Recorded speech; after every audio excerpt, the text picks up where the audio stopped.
Pakistan institute of labour education and research اور سہارا development foundation کی جانب سے چارسدہ پریس کلب میں سیلاب زدگان کے مسائل اور ان کی بحالی کے اقدامات کا تنقیدی جائزہ لینے کے لیے سول سوسائٹی آرگنائزیشن کا مشاورتی اجلاس کا انعقاد کیا گیا۔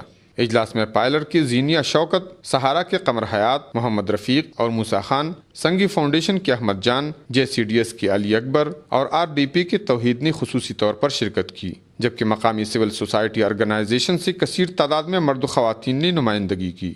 اسسٹنٹ کوآرڈینیشن آفیسر چارسدہ محمد نعیم خان کی موجودگی میں شرکاء نے ایک سال گزرنے کے باوجود سیلاب متاثرین کو صرف 20% بحال کرنے پر شدید تحفظات کا اظہار کیا۔ انہوں نے کہا کہ سیلاب متاثرین کی جلد از جلد بحالی کی اشد ضرورت ہے اور اس عمل میں سول سوسائٹی اور حکومت کو مشترکہ لائحہ عمل کے تحت کام کرنا چاہیے۔ اجلاس میں مستقبل کے درپیش مسائل سے نمٹنے کے لیے حکمت عملی پر بھی غور کیا گیا۔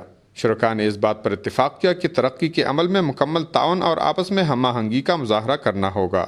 اجلاس میں بیان کردہ مسائل پر پائلر اور سہارا نے مستقبل میں مشترکہ عمل کرنے پر اتفاق کیا۔